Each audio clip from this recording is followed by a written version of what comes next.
Hello વિદ્યાર્થી મિત્રો, આપણે ચેપ્ટર નંબર 11 ની અંદર લાસ્ટ લેક્ચર ની અંદર સેલ્સિયસ, કેલ્વિન અને ફેરનહીટ આ તાપમાનના ત્રણે માપક્રમોના એકબીજા સાથેના રિલેશનો મેળવ્યા અને એકબીજા સાથેના સંબંધો ક્લિયર કર્યા. હવે આના ચેપ્ટર ની અંદર થોડુંક આગળ વધીએ કે જ્યારે દ્રવ્ય ઉપર તાપમાનની કઈ અસર થાય છે તો શું દ્રવ્યના પરિમાણમાં કઈ ફેરફાર થાય છે? મતલબ કે એની લંબાઈમાં વધારો કે ઘટાડો થવો, એના કદમાં વધારો કે ઘટાડો થવો. તો લાસ્ટ ચેપ્ટર નંબર 9 ની અંદર પણ આપણે આની આ વસ્તુ ઓલરેડી એક વખત ભણી ચૂક્યા છીએ. અત્યારે એની વસ્તુ થોડી વધારે ડીપ અને થોડાક એના વધારે પડતા એપ્લિકેશન વાળા દાખલાઓ છે એની પર આપણે ફોકસ કરવાનું છે. તો હાલનો અત્યારે આજનો આપણો ટોપિક છે ઉષ્મીય વિસ્તરણ. આપણો ટોપિક છે આજનો ઉષ્મીય વિસ્તરણ.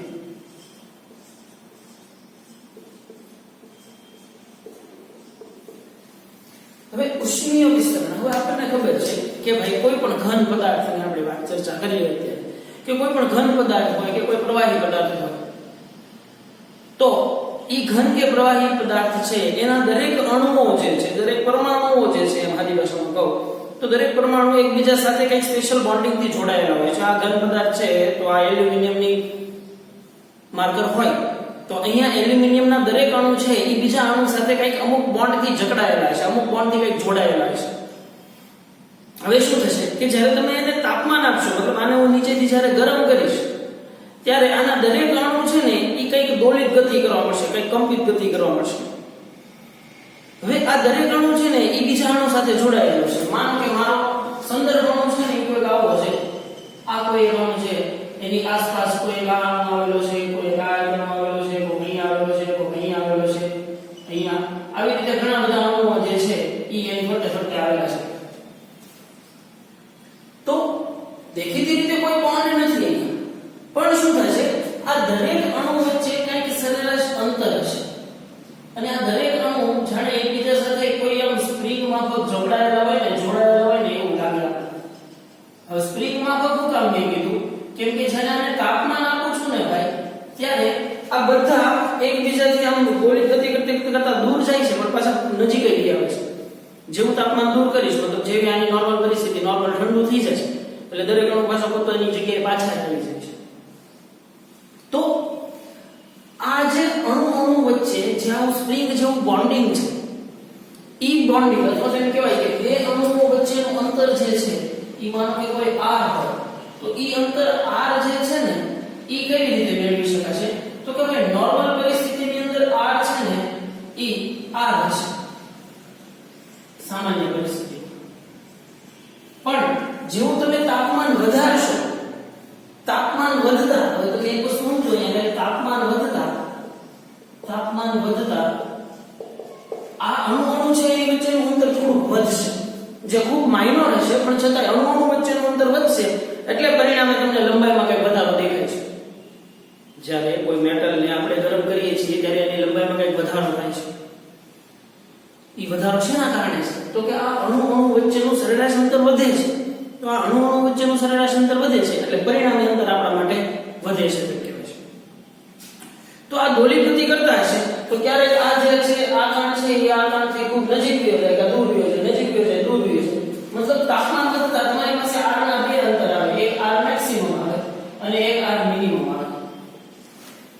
તો આપણે બે અણુ વચ્ચેનું સરેરાશ અંતર છે ને એ આપણે આવી રીતે લઈશું r r max r minimum by 2 એનું સરેરાશ અંતર છે એ આપણે અહીંયા કન્સિડર કરશું. તો કહેવાનો મતલબ અહીંયા શું છે કે જ્યારે ભાઈ કોઈ મેટલને પર તાપમાન આપીએ છીએ, ગરમ કરીએ છીએ ત્યારે એના અણુઓ છે એકબીજાથી દૂર નજીક એવી સતત દોલિત ગતિ કરે છે અને આવી દોલિત ગતિના કારણે એના બે અણુ વચ્ચેનું અંતર છે એ ફિક્સ રહેતું નથી. તો એ સમયે એવરેજ અંતર કેટલું થશે તો કે આ બે અણુ છે તો આ ગતિ કરતો મેક્સિમમ દૂર જાય અને આ ત્યારે બે વચ્ચેનું અંતર આવી અને r max કહી દે અને આવી રીતે ગતિ કરતો જ્યારે મહત્તમ એટલો નજીક આવે છે ત્યારે બે વચ્ચેનું અંતર છે અને r મિનિમમ કહ્યું તો બે વચ્ચેનું એવરેજ અંતર કેટલું કહેતું r max r minimum by 2 જેટલું મતલબ એની સરેરાશ જેટલું અંતર છે.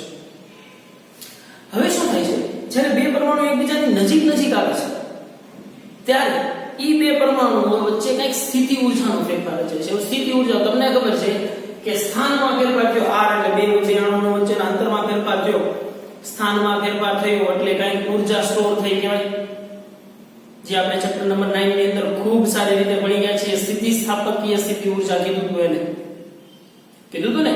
તો આ સ્થિતિસ્થાપકીય સ્થિતિ ઊર્જા છે ઈ કઈ અમુક અંતરે વધી જાય છે, અમુક અંતરે ઘટી જાય છે. તો એક વેલ્યુ છે કે જે સ્થિતિ ઊર્જા નોર્મલ રહે છે, તો અમુક અંતર r0 કરતા ઓછા અંતર માટે આ સ્થિતિ ઊર્જાનું મૂલ્ય સડનલી ઋણમાં ખૂબ વધી જાય છે. કેમ કે જ્યારે બે અણુ એકબીજાની નજીક આવશે ત્યારે એકબીજા વચ્ચે શું લાગશે? અપાકર્ષણ લાગશે. હવે એકબીજા વચ્ચે અપાકર્ષણ લાગશે એટલે શું કરશે? એક અણુ બીજા અણુને દૂર ધકેલવાની ટ્રાય કરશે. તો ત્યારે સ્થિતિ ઊર્જાનું મૂલ્ય છે એ કેવું થઈ ગયું કહેવાશે? વધારે થઈ ગયું કહેવાશે. અને જ્યારે આ r0 કરતા વધારે અંતરે દૂર હશે ત્યારે એની વચ્ચેની સ્થિતિ ઊર્જા છે એ કેવી છે? સૌથી ઓછી હશે. મતલબ કેમ કે એ દૂર છે એટલે એકબીજા ઉપર બળ લગાડવાની કોઈ શક્યતા જ નથી ને. તો તમે નોર્મલ સમજો ને કે ચુંબક હોય, ચુંબક નોર્થ અને સાઉથ છેડો પડખે નજીક લઈ જશો એટલે ચીપકી જશે. પણ સાઉથ ને હું નજીક લાવું છું તો શું થશે? ખૂબ નજીક લાવીશ તો અપાકર્ષણના કારણે એક ચુંબક બીજા ચુંબકને દૂર ધકેલશે. આવા એક્સપેરિમેન્ટ છે એ આપણે બધા કરી ચૂક્યા છીએ. તો એનો મતલબ એમ થાય કે r0 કરતા ઓછા અંતરે આ બળ છે એ વધારે પડતું અપાકર્ષી હોવાથી વધારે પડતી સ્થિતિ ઊર્જા આની અંદર સ્ટોર થઈ જાય છે, અને આ અપાકર્ષણ બળના કારણે એ બીજાને દૂર ધકેલે છે. બરોબર ને? તો અણુ વચ્ચે પણ કંઈક આવું થાય છે. જ્યારે બે અણુ એકબીજા વચ્ચેના અંતર કરતા વધારે નજીક આવી જશે તો અપાકર્ષણના કારણે સ્થિતિ ઊર્જા ખૂબ વધી જશે, અને અપાકર્ષણના કારણે ખૂબ વધી ગયેલી સ્થિતિ ઊર્જા બીજાને દૂર ધકેલશે. સમજાય છે કે નહીં? અને બાકી જો એટલા દૂર હોય, r0 કરતા વધારે મોટા અંતરે દૂર હોય, તો આ બે છે કે એકબીજા ઉપર એટલું બધું અપાકર્ષણ લગાડશે નહીં કે એકબીજાનું શિફ્ટિંગ કરે નહીં. તો ત્યારે સ્થિતિ ઊર્જાનું મૂલ્ય કેવું હશે? ઓછું હશે. તો આ વસ્તુ છે એને ખૂબ સારી રીતે આપણે ક્લિયર કરવાની છે કે r0 કરતા ઓછા અંતર માટે સ્થિતિ ઊર્જાનું મૂલ્ય વધી જશે. શું કામ? કેમ કે ત્યારે લાગતું અપાકર્ષણ બળ વધી જાય છે. તો ત્યારે લાગતું અપાકર્ષણ બળ વધે છે એટલે સ્થિતિ ઊર્જા વધે છે. એનો મતલબ એમ થાય કે એનામાં કાર્ય કરવાની ક્ષમતા વધે છે, અથવા તો એમ કહેવાય કે રિપલ ફોર્સ છે એ વધે છે. બરોબર? તો તાપમાન જ્યારે કોઈ દ્રવ્યને લાગુ પાડવામાં આવે છે ત્યારે એના અણુઓ વચ્ચે થતી આવી દોલિત ગતિ, અને એ દોલિત ગતિ દરમિયાન જ્યારે બે અણુ એકબીજાની મહત્તમ નજીક આવશે ત્યારે એની સ્થિતિ ઊર્જા છે એ વધશે, અને r0 કરતા વધુ અંતર માટે એની સ્થિતિ ઊર્જાનું મૂલ્ય છે એ કેવું થશે? ઘટશે. તો એટલી વસ્તુ ક્લિયર થઈ ગઈ. તો હવે તમને અહીંયા તો વાત કરી એ આપણે અણુ અને પરમાણુની દ્રષ્ટિએ છે. હવે હું શું કહું છું, ટોટલ વાત કરી લઉં. માનો કે આ સળિયો છે એની લંબાઈ કોઈ l છે. ચલો, એક સળિયો જે છે એની લંબાઈ છે એ અત્યારે l છે. આ સળિયાની લંબાઈ, તો આ સળિયાની લંબાઈ l છે અને અત્યારનું તાપમાન કોઈ t છે. હવે સાથે આને કોઈ બીજું વધારાનું તાપમાન આપવામાં આવે, મતલબ કોઈ વધારાનું t પ્રાઇમ તાપમાન આપવામાં આવે, મતલબ આના સળિયાના તાપમાનમાં હું કર્યું? મેં વધારો કર્યો. તો આ સળિયાના તાપમાનમાં વધારો કરવાથી સળિયાની લંબાઈમાં પણ વધારો થાય છે. તો આ સળિયાની લંબાઈમાં વધારો થઈ ગયો. મતલબ હવે લંબાઈ કેટલી થઈ ગઈ? l પ્લસ ડેલ્ટા l જેટલી થઈ ગઈ. મતલબ ડેલ્ટા l જેટલો શું થયો કહેવાય? લંબાઈમાં વધારો થયો કહેવાય. તો આ જે લંબાઈનો વધારો જે છે એ તાપમાન ઉપર આધાર રાખે છે એટલું તો ક્લિયર છે, પણ કઈ રીતે આધાર રાખે છે?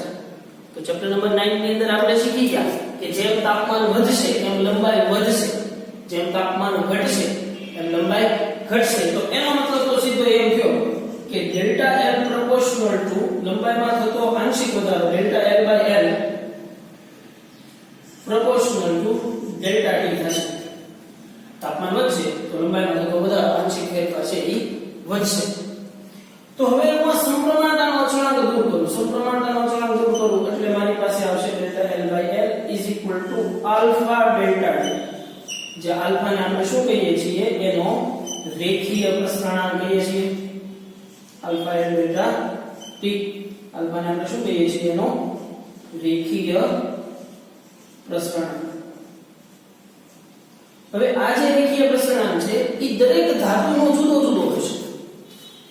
કેમ કે તમને આ રીતે ખબર છે લોખંડને તમે જેટલા તાપમાનથી ગરમ કરો એટલા જ તાપમાનથી તમે એલ્યુમિનિયમને ગરમ કરો તો એલ્યુમિનિયમ છે ઝડપથી પીગળશે, લોખંડ છે એ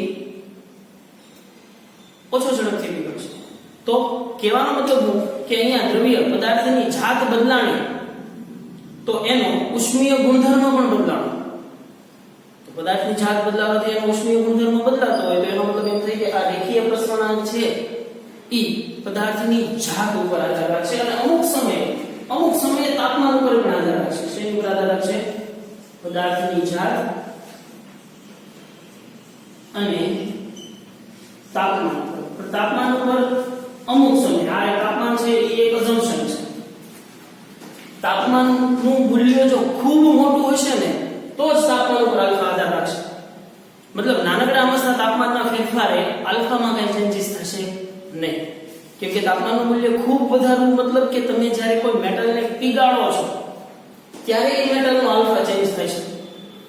મતલબ કે તમે અહીંયા શું કર્યું જો એ મેટલની અવસ્થા બદલી નાખી હતી. ઘનમાંથી તમે એ મેટલને પ્રવાહી કરી નાખ્યું.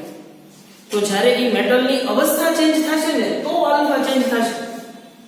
બાકી ત્યાં સુધી તાપમાનના ફેરફારે કઈ આલ્ફા ચેન્જ થશે નહીં. મતલબ નાનકડા સૂક્ષ્મ ફેરફાર તાપમાનના સૂક્ષ્મ ફેરફારે આલ્ફામાં કઈ ફેરફાર નહીં. પણ તાપમાનનો ખૂબ મોટો જબર ફેરફાર હશે કે એવો ફેરફાર કે જે ફેરફારે દ્રવ્યની અવસ્થા બદલાઈ જાય છે ત્યારે ઈ દ્રવ્યનો આલ્ફા પણ બદલાશે. પણ આપણે એટલા મોટા તાપમાનની અહીંયા ચર્ચા કરવાની નથી થતી. આપણે નોર્મલ ચર્ચા કરશું. તો હવે એક વસ્તુ તો ખબર પડી કે તાપમાન વધારવાથી લંબાઈમાં વધારો થાય છે. તો બીજા બધા પરિમાણોમાં ફેરફાર થવો જોઈએ ને. લંબાઈ વધારવાથી લંબાઈમાં ફેરફાર થાય તો ક્ષેત્રફળમાં ફેરફાર થાય, ક્ષેત્રફળમાં ફેરફાર થાય તો કદમાં ફેરફાર થાય. તો આ ક્ષેત્રફળ અને કદનો ફેરફાર કઈ રીતે આધાર રાખે છે? તો કે ભાઈ ક્ષેત્રફળ એટલે દ્વિપરિમાણમાં વાત થઈ કે નહીં. તો મારી પાસે ક્ષેત્રફળનો ફેરફાર મતલબ delta a by a proportional to delta t થશે. પણ અહીંયા delta a by a is equal to થશે 2 આલ્ફા ડેલ્ટા t થશે. હવે 2 આલ્ફા ડેલ્ટા t એટલે શું? કેમ કે આલ્ફા છે એવું દેખાડે છે રેખીય પ્રસરણાંક. મતલબ કોઈ એક ડિરેક્શનની અંદર મેટલ દ્વારા થતું પ્રસરણ. પણ અહીંયા તો મેં શું લીધું છે? ક્ષેત્રફળ મતલબ લંબાઈ અને પહોળાઈ બંને લીધું છે. તો મતલબ બે ડિરેક્શનની અંદર થતું મેટલનું પ્રસરણ લેવું છે. તો બે ડિરેક્શનની અંદર થતું મેટલનું પ્રસરણ લેવું હોય તો એનો આલ્ફા પણ કેટલો થશે? બમણો થઈ જશે. અહીંયા એક પરિમાણ હતું એટલે આલ્ફા સિંગલ હતો. અહીંયા બે પરિમાણ છે તો સ્વાભાવિક છે કે આલ્ફા કેટલો થઈ જશે? બમણો થઈ જશે. તો આના આધારે ક્ષેત્રફળમાં થતો વધારો છે એ પણ તમને મળશે ડેલ્ટા a બાય a અથવા તો delta a is equal to 2 alpha a delta t. તો આ થયો તમારા ક્ષેત્રફળનો વધારો.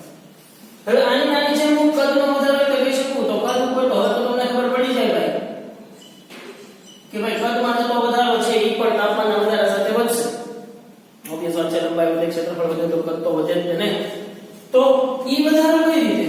તો કે કદ એટલે ત્રણ પરિમાણોની વાત થઈ છે. તો ઓબ્વિયસ વાત છે એનો આલ્ફા પણ કેટલો થઈ જશે? 3 ગણો થઈ જશે. તો 3 આલ્ફા ડેલ્ટા t મતલબ કદ એટલે લંબાઈ, પહોળાઈ અને ઊંચાઈ. જો લંબાઈ એક માટે આલ્ફા હોય, લંબાઈ અને પહોળાઈ બંનેની ગણીએ તો 2 આલ્ફા થતો હોય. તો લંબાઈ, પહોળાઈ અને ઊંચાઈ ઈ ત્રણેય વસ્તુ ગણીએ તો કેટલું થાય? 3 આલ્ફા થાય.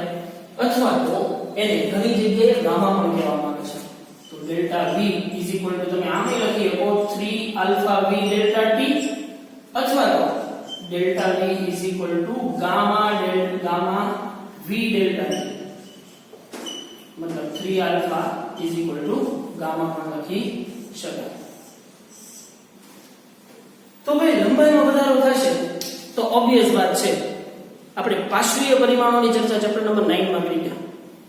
પાર્શ્વીય પરિમાણો મતલબ કે એની લંબાઈની અક્ષને લંબ, એની લંબાઈની સમાંતર અક્ષને લંબ આવેલા બધા પરિમાણો કે જેને આપણે એના પાર્શ્વીય પરિમાણો કહીએ છીએ. મતલબ કે લંબાઈ સળિયાની લંબાઈ l હોય તો ઈ એનું રેખીય પરિમાણ કયું કહેવાય, અને ઈ સળિયાની ત્રિજ્યા r હોય તો ઈ r છે એને એનું પાર્શ્વીય પરિમાણ કહેવાશે. સળિયાની લંબાઈની અક્ષ એટલે એનું રેખીય પરિમાણ અને એની અક્ષને લંબ રેડિયસ ક્યાં માપશું? આની અક્ષને લંબ માપશું તો ઈ કેવું પરિમાણ કહેવાય? પાર્શ્વીય પરિમાણ. તો આપણને ખબર છે કે જ્યારે લંબાઈમાં વધારો થાય ત્યારે પાર્શ્વીય પરિમાણમાં શું થાય છે? ઘટાડો થાય છે. લંબાઈ વધશે અને રેડિયસ ઘટશે. પણ ત્યારે આપણે એક વસ્તુ એ પણ નોટિસ કરી કે રેડિયસમાં થતો ઘટાડો જે છે એ લંબાઈમાં થતા વધારા કરતા ઘણો બધો ઓછો છે. એટલે વસ્તુનું સાપેક્ષ કદ જે છે એ શું થાય છે? વધે છે. એટલે લંબાઈનો વધારો થાય છે, રેડિયસમાં ઘટાડો થાય છે. તમને એમ ન થવું જોઈએ કે સાહેબ રેડિયસમાં તો ઘટાડો થઈ ગયો તો હવે તો કદ તો અચળ જ રહેશે ને? નહીં, કદ અચળ રહેશે નહીં. કેમ કે લંબાઈમાં થતો વધારો છે એ ત્રિજ્યામાં થતા ઘટાડા કરતા વધારે છે. એટલા માટે સરવાળે એનું કદ તો શું થશે? વધશે જ. ક્લિયર ભાઈ આટલી વસ્તુ? તો તાપમાનના ફેરફાર સાથે લંબાઈનો થતો વધારો કે ઘટાડો એ વસ્તુને હવે આપણે જોઈ લઈએ થિયોરેટિકલ વાતમાં. ઉષ્મીય વિસ્તરણ. આપણે જાણીએ છીએ કે કોઈ પદાર્થનું તાપમાન વધારતા તેના પરિમાણમાં વધારો થાય છે અને તાપમાન ઘટાડતા તેના પરિમાણમાં ઘટાડો થાય છે. તો પદાર્થ દ્વારા ઉષ્માનું શોષણ કરીને તેના પરિમાણમાં થતા વધારાને ઉષ્મીય વિસ્તરણ અને ઉષ્મા મુક્ત કરીને પદાર્થના પરિમાણમાં થતા ઘટાડાને ઉષ્મીય સંકોચન કહે છે. જો પદાર્થની આંતરરચનામાં તેના ઘટક કણો ચોક્કસ રીતે ગોઠવાયેલા હોય છે, તેઓ એકબીજા પર આકર્ષણ અને અપાકર્ષણ બળો લગાડીને પોતાના મધ્યમાન સ્થાનની આસપાસ દોલનો કરતા હોય છે. આ ઘટક કણો જાણે કે સ્પ્રિંગથી જોડાયેલા હોય તેમ કલ્પી શકાય, જે નીચેની આકૃતિની અંદર દર્શાવેલા છે. આ બધા એકબીજા સાથે સ્પ્રિંગથી જકડેલા શું કામ? કેમ કે ઈ એકબીજાથી અમુક અંતરે દૂર જઈ શકશે પણ અમુક હદ કરતા વધારે દૂર જઈ શકશે નહીં. અમુક હદ કરતા નજીક આવી શકશે પણ અમુક હદ કરતા વધારે પડતા નજીક આવી શકશે નહીં. મતલબ તે હવે લિમિટ છે. બરોબર? કેમ કે સ્પ્રિંગ ની અંદર આપણને ખબર છે કે જ્યારે સ્પ્રિંગના દરેક બળ વચ્ચેનો ગેપ 0 થઈ જાય એટલું જ નજીક જઈ શકે, એનાથી વધારે નજીક જઈ શકશે નહીં. અને આ સ્પ્રિંગની કેપેસિટી હોય, એનો બળ અચળાંક હોય એટલા જ દૂર જઈ શકશે, એનાથી વધારે દૂર પણ જઈ શકશે નહીં. મતલબ કે ઈ પોતાના મધ્યમાન સ્થાનની આસપાસ રહી અને દરેક અણુની આસપાસ ગતિ કરતા છે, દોલિત ગતિ કરતા છે. તો તાપમાન વધારવા સાથે આ દોલનોનો કંપ વિસ્તાર વધે છે. કંપ વિસ્તાર વધે છે એટલે અત્યારે તમારે જે દોલનનું ચેપ્ટર તમારે 15 બાકી છે. કંપ વિસ્તારનો મતલબ અહીંયા તમારે ફક્ત એટલો સમજવો જે અહીંયા r ની દ્રષ્ટિએ આપણે સમજ્યા છીએ. કંપ વિસ્તાર મતલબ એના મધ્યમાન સ્થાનની આસપાસનું અંતર અત્યારે આપણે ખાલી એટલું સમજવું છે. બરાબર? કેમ કે નહીતર કંપ વિસ્તારને સમજશું તો પછી ઘણા તફાવત સમજશું તો એ બધું 15મું ચેપ્ટર શરૂ થઈ જાય, પણ આપણે કરશું નહીં. અત્યારે તમારે કંપ વિસ્તાર એટલે માત્ર શું સમજવાનું છે કે કણ rmax અને rminimum વચ્ચે જે અંતરે જે અંતરના તફાવતે ગતિ કરે છે એને એનો કંપ વિસ્તાર કહેશું. તો તાપમાન વધવા સાથે કંપ વિસ્તાર વધે છે. કંપ વિસ્તાર વધે છે મતલબ સ્પ્રિંગની લંબાઈ વધે છે અને અણુઓ વચ્ચેના સરેરાશ અંતરો વધે છે. આમ ઘન પદાર્થનું તાપમાન વધતા તેના કદમાં વધારો થાય છે. તો નીચેની આકૃતિમાં આ અંતર અણુની સ્થિતિ ઊર્જા વિરુદ્ધ અંતરનો અંતરોનો આલેખ આપેલો છે, જેના પરથી સ્પષ્ટ થાય છે કે આ વક્રના આંતર અણુ સંતુલન અંતર ને અનુલક્ષીને સીમિત નથી.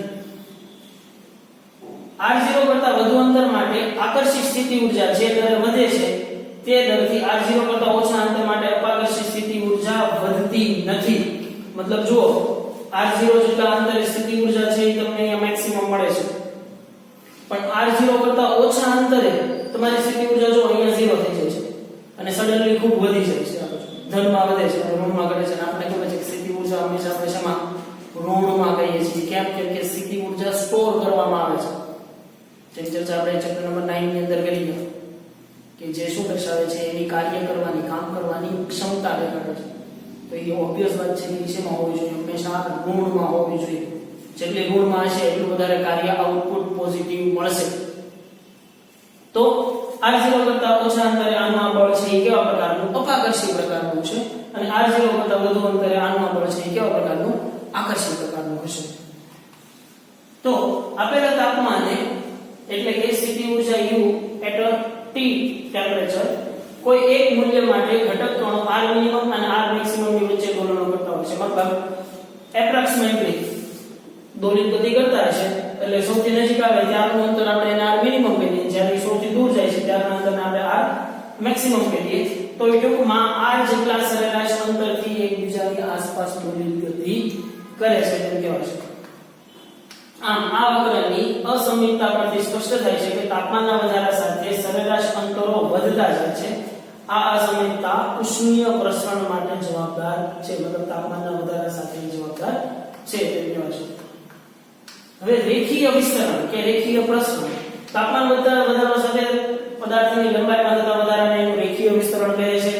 તાપમાનના નાના ફેરફાર માટે વસ્તુની લંબાઈમાં થતો વધારો એ વસ્તુની મૂળ લંબાઈ L અને તેના તાપમાનના વધારા ડેલ્ટા T ના સમપ્રમાણમાં હોય છે. તો delta L also proportional to L અને delta L also proportional to delta T. તો delta L proportional to L delta T. તો delta L equal to alpha L delta T.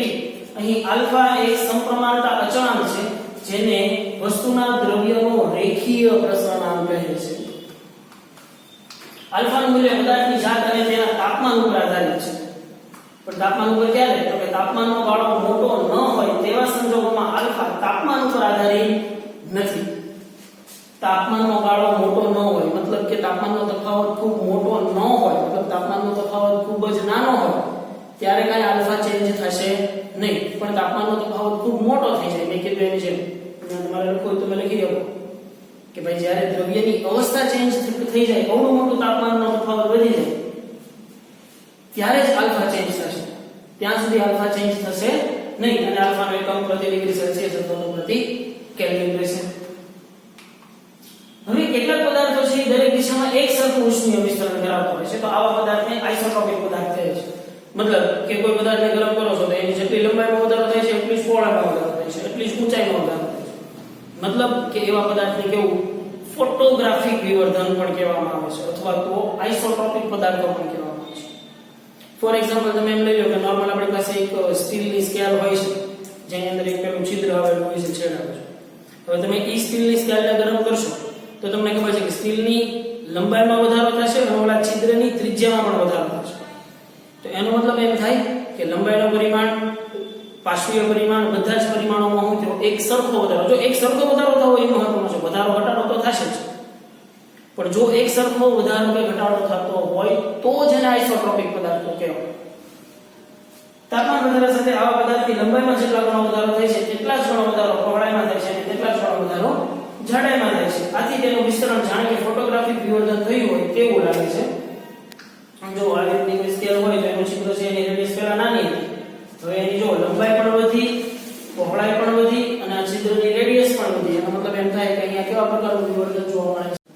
આકૃતિમાં સ્ટીલની ફૂટપટ્ટીનું તાપમાન વધારતા તેની આઇસોટ્રોપિક વિસ્તરણ બતાવેલું છે, જેથી તેના ક્ષેત્રફળમાં થતો વધારો delta A = 2 alpha A delta T જે આપણે અહીંયા કર્યું, અને કદમાં થતો વધારો delta V = gamma delta gamma V delta T જે ગામા = 3 આલ્ફા તરીકે લઈ શકાય.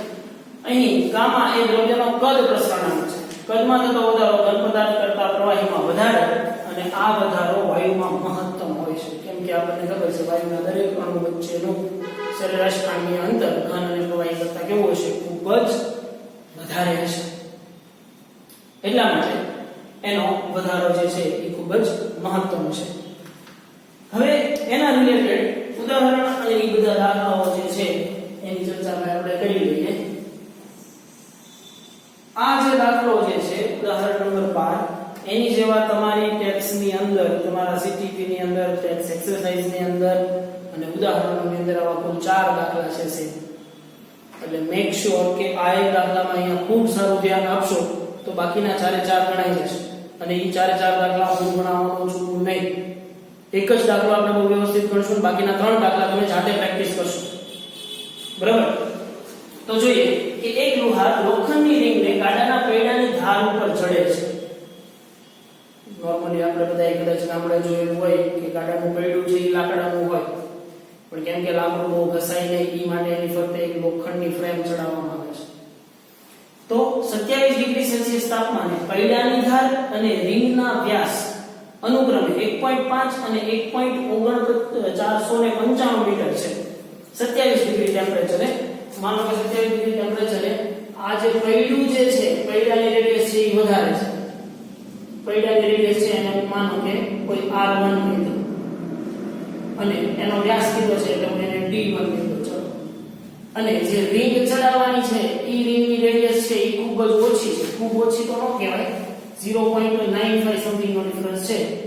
એની રેડિયસ R2 છે અને એની વ્યાસ છે એ D2 છે.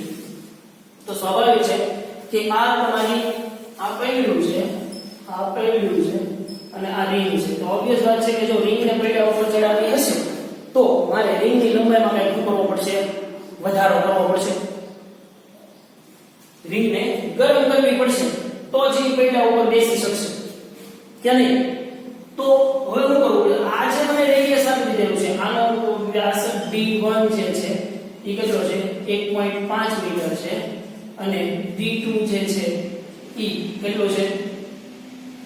1.495 મીટર છે. હવે આ બધું ક્યારે છે? કોઈ t જ્યારે તાપમાન T1 જે પહેલું શરૂઆતનું તાપમાન T1 27 ડિગ્રી સેલ્સિયસ છે ત્યારે, અથવા તો કેલ્વિનમાં કેવું હોય તો 27 + 273.15 તો તમે કહી શકશો 300 કેલ્વિન. 300.15 એટલે કોઈ વાત નહીં, 0.15 છે એ બહુ વધારે પડતા કેલ્ક્યુલેશનમાં આપણે લેતા નથી. તો રિંગને કેટલા તાપમાન સુધી તપાવવી પડે? કેટલા તાપમાન સુધી? પહેલું તાપમાન તો T1 હતું ત્યારે વ્યાસ ને બધા આ હતા. હવે તાપમાન T2 કેટલું કરવું જોઈએ કે જેથી આ પૈડાની ધાર ઉપર ચડી જાય? એના માટેનો આલ્ફા તમને આપી દીધેલો છે. આલ્ફા તમને આપી દીધેલો છે કેટલો છે? 12 × 10 - 6 છે. તો તાપમાન T2 મેળવો. હવે જુઓ, સૌથી પહેલા તો તમારી લંબાઈ પહેલા તો તમને એટલી ખબર છે કે આલ્ફા આપી દીધેલો છે એટલે તમારે ડેલ્ટા L લંબાઈમાં થતો વધારો delta L = alpha L delta T થાય. બરાબર? તો આ જે પૈડું છે એની લંબાઈ હું L1 કહી દઉં. પૈડું છે એની લંબાઈ L1 કહી દઉં. તો L1 = 2πr1 થાય કે નહીં? પણ મને અહીંયા વ્યાસ આપેલો છે તો મને એક વસ્તુ ખબર છે ભાઈ, હવે આ વસ્તુ તમને ખબર જ હોવી જોઈએ. r = d/2 થશે. તો મારી L1 છે એ કેટલી થઈ જશે? તો કે d/2 છે તો અહીંયા r1 ની જગ્યાએ d1/2 લખો તો 2 2 કેન્સલ થઈ જાય તો પાઈ d1 વધે. એવી જ રીતે L2 છે એ કેટલી થશે? તો કે L2 = પાઈ d2 થશે. થશે કે નહીં? તો લંબાઈમાં થતો વધારો ડેલ્ટા L કેટલો થાય? તો કે ડેલ્ટા L = મારે L1 - L2 કરવું પડે. મતલબ કે આ તારની આ જે રિંગ છે એની લંબાઈમાં કેટલો વધારો કરવો પડશે? તો કે ડેલ્ટા L આને જેટલી કરવાની છે, L2 ને L1 જેટલી કરવાની છે. આ રિંગની વ્યાસ અને એના ત્રિજ્યાને આટલી કરવાની છે. તો L1 = તો શું છે? પાઈ d1 - પાઈ d2. તો પાઈ ને કોમન લઈ લો તો ડેલ્ટા L = શું થઈ જશે? d1 - d2. હવે મારી પાસે સમીકરણ છે કે ચલો delta L = alpha L delta T. પણ અહીંયા L કયો લેવો? જો L1 લેવું કે L2 લેવું? તો તમે ગરમ કોને કરો છો? રિંગને કરો છો કે પૈડાને કરો છો? ઓબ્વિયસ વાત છે રિંગને ગરમ કરીએ છીએ. જો રિંગને ગરમ કરતા હોઈએ તો સ્વાભાવિક છે કે અહીંયા L છે એ કોની આવશે? રિંગની આવશે. મતલબ રિંગની લંબાઈને L2 આપણે કીધેલી છે કે નહીં? તો હવે હું સમીકરણ લખું delta L = alpha L2 T2 - T1 થશે. કેમ કે T1 છે એ કેટલું છે? 27 ડિગ્રી સેલ્સિયસ છે. જેના કરતા વધારવું પડશે તો આની રેડિયસ વધશે, તો એ પૈડા ઉપર બેસી શકશે. એટલા માટે મારું T2 તાપમાન છે તો ઓબ્વિયસ વાત છે કેવું 27 ડિગ્રી સેલ્સિયસ કરતા કેવું હશે? વધારે જશે. તો મારે આમાંથી T2 ને સબજેક્ટ કરવાનું છે. તો હું આ સમીકરણમાંથી સૂત્રનો કરતા બનાવું તો મારી પાસે આ બાજુ વધે T2 - T1 = આ બધું ઉપર ક્યાં આવી જશે? અહીંયા છેદમાં ડેલ્ટા L / આલ્ફા L2 થશે કે નહીં? તો હવે જુઓ છે મૂકવું જોઈએ તો કે T2 - T1 ડેલ્ટા L બરાબર તો મને શું મળેલું છે ભાઈ? ડેલ્ટા L બરાબર મને આ મળેલું છે પાઈ d1 - d2. મૂકી દો પાઈ d1 - d2 અપોન આલ્ફા ના આલ્ફા L2 બરાબર શું છે? પાઈ d2 થશે. તો પાઈ d2 તો પાઈ કેન્સલ. તો મારી પાસે T2 - T1 આવું કઈ ગયું d1 - d2 upon alpha d2. બરોબર કે નહીં? તો હવે મારે t2 જોતું છે તો t1 માઈનસ છે, આ બાજુ લઈ જશે એટલે પ્લસ થઈ જશે. તો t2 d1 minus d2 upon alpha d2. t1 minus છે, આ બાજુ આવશે એટલે પ્લસ t1. તો તમને અહીંયા t2 છે એ આરામથી મળી જાય કે નહીં ભાઈ? d1 બરાબર છે, ચલો ગણિત નાખો તમે, 1.5 માઈનસ d2. d2 કેટલું છે? 1.495 ભાગ્યા આલ્ફા કેટલો છે? 12 ગુણ્યા 10 ની માઈનસ 6 ગુણ્યા d2 કેટલો છે? 1.495 માઈનસ પ્લસ t1 કેટલું છે? 300.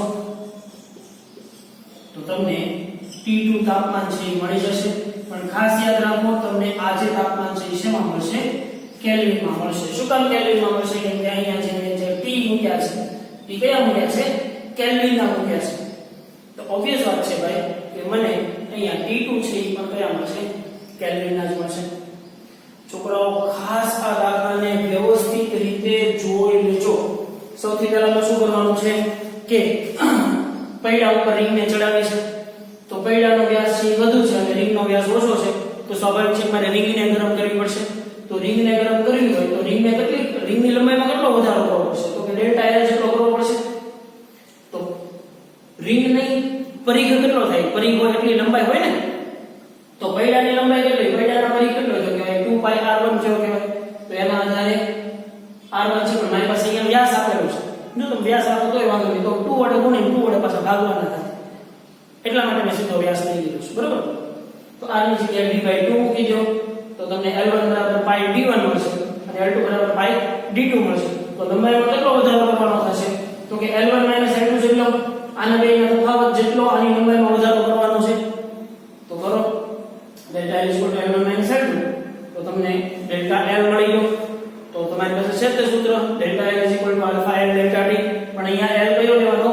જેની લંબાઈમાં વધારો કરવાનો હોય ઈ. કોની લંબાઈમાં વધારો કરવાનો છે? રિંગની લંબાઈમાં વધારો કરવાનો છે. તો L2 મૂકી દો તો delta L alpha L delta t2 t1.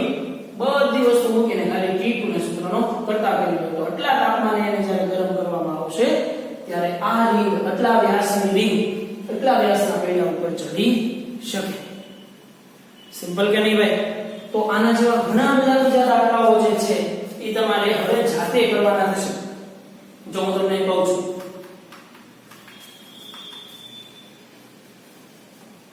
CTP નો દાખલા નંબર 21 સમજો ભાઈ. એક લુહાર લોખંડની રિંગને ગાડાના પૈડાની ધાર ઉપર ચડે છે. x ડિગ્રી સેલ્સિયસ મતલબ આ તમારું તાપમાન T1 થયું કહેવાય. પૈડાની ધાર અને રિંગનો વ્યાસ અનુક્રમે D1 અને D2 આપી દીધેલું છે. રિંગને 573 કેલ્વિન તાપમાન સુધી તપાવવી પડે છે.